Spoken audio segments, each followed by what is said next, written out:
Hi everyone, welcome back to the channel.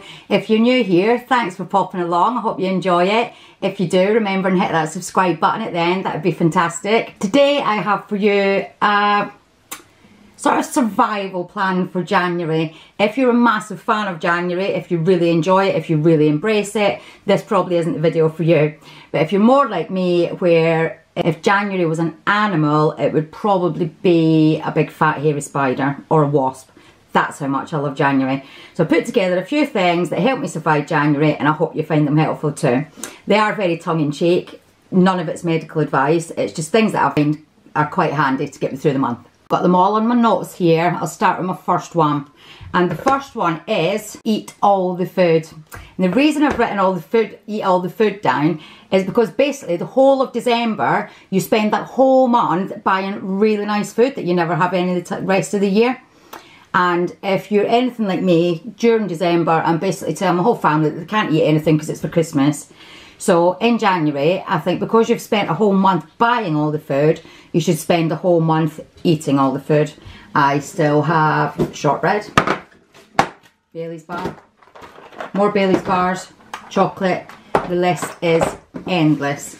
So instead of getting healthy straight away and running away to a gym, if you do, that's fine, that's up to you. But instead of doing that, I'm going to spend January eating all the food and enjoying it actually. Never have this many treats in the house, sweet and savoury, chocolate, as I said. Spend the month eating it, just enjoy it.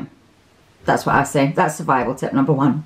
Second survival tip is to find a good TV series. Not a Netflix series, well you can if you want, but the ones I've been watching, it's the same characters in each one. So I've tried to look for a good TV series and I found a fantastic one on Channel 5, which is the same theme but different people every week, so it keeps me captivated. And it's called Starting Up, Starting Over on Channel 5. You can get it on Catch Up. And it's about these couples, most of them have been from London actually, where they just give up the whole life, sell up and move to random places to start businesses. I find it really motivating. It's on for a good hour. Me and Martin sat and binge watched about 4 of them yesterday, I think.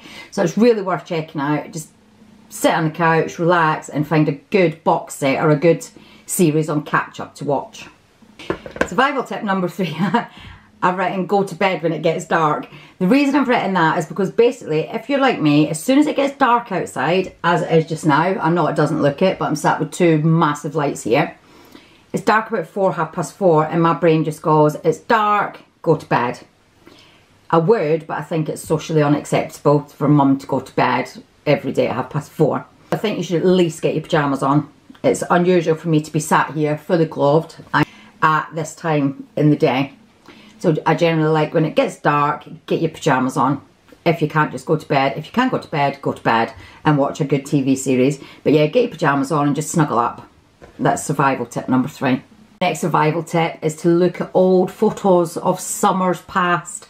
If you follow me on Instagram, you'll see that I've been doing that quite a lot today. I've been looking back at summer 2016, which was a fantastic summer. It was a really summery summer. It was lovely. We went to loads of festivals. We just seemed to just be sunny for months on end. It was lovely. I'm sure I'm remembering that completely wrong, but as I remember it right now, it was a lovely summery summer. Nice sunshiny summer.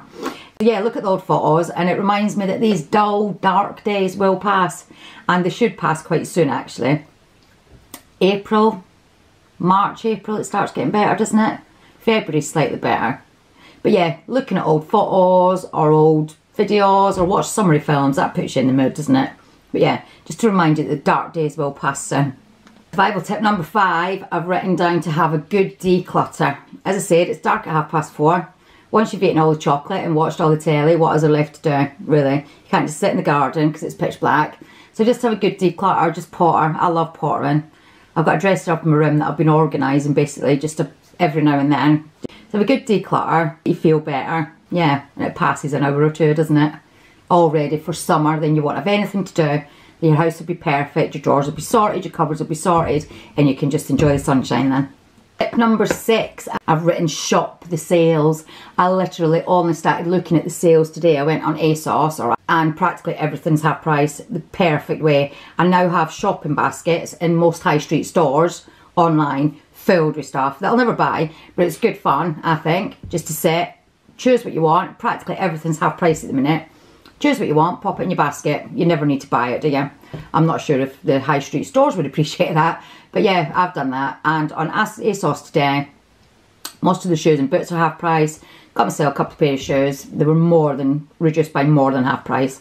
So yeah, shop the sales, even if you just fill your basket up with things that you like and never buy them. It's really therapeutic and it does pass the time. Survival tip number 7 is start 1 second a day. I don't know if any of you are aware of it. You probably are. I'm probably so late to this party. It's unbelievable. But my eldest daughter Quinn started doing it, and basically you just film a little clip 1 second every day, and then after the year you've got 365 seconds worth of clips. So your films sound really good, and then it's really good to watch back. I did go to download that. When Quinn downloaded it, it was free. When I went to download it, it was $4.99. I am not paying $4.99 for that app. So I'm just going to record 1 second. I'll probably do 3, then I can crop it to 1 on my phone, and then just string them all together at the end of the year. So I thought it'd be quite nice. See how you change. It doesn't need to be of yourself. You can just take like a 1 second clip of the highlight of your day or things like that. So I thought that'd be a good idea. I've not started it yet, and this is the 11th of January. So yeah, I'm already 11 days late. But yeah, I'm going to start that. Quinn's looks really good, just watching already, just the 10 or 11 days that she's done. So yeah, I think that's a good top tip. And my final survival tip for January is to embrace your jumpers, your scarves, your hats, anything that just screams winter at you. Because if you're like me, I don't have the luxury of being able to put all my winter clothes away somewhere and get my summer clothes out. I need to keep them all in the same wardrobe. And as soon as winter's finished, pretty much February, March time, my jumpers and scarves and hats become the bane of my life because they're just cluttering up my wardrobe. At the minute, all my summer stuff is mostly dresses and stuff, so it's all hanging up. But I've just got a stack of jumpers at the bottom of my wardrobe. If you do have somewhere where you can alternate your clothes, well done. Well, good planning, fantastic. But I don't. So for now, because I'm wearing my jumpers every day and going into my scarf drawer and finding hats to wear, they're not annoying. But I know for a fact in a few months time they will just be really, really annoying. So yeah, embrace it. That's what I say. January's not going to disappear because some of us don't like it, is it? But I thought that's my tips, my survival tips. If you've got any you'd like to add, please comment below. They'd be really fun to read them. And that's it. I hope you're surviving so far. Let me know if you have watched this whole video and you do actually love January. 1, why have you watched a video of somebody that hates January? And 2, why do you love January? Give me motivation. Make me love January. Make me look forward to January. Because as I said, my least favourite month, and if it was an animal, it would be, or if it was an insect, it would be a big fat hairy spider. That's how much I love January. But anyway, we're almost halfway through it, aren't we? We're getting there. So I'm going to leave that there for today. I hope you found the survival tips handy. If you've liked what you saw, give us a thumbs up. Please comment. Love reading your comments. And subscribe. Hit that button if you've not already. And we'll see you again soon. Bye.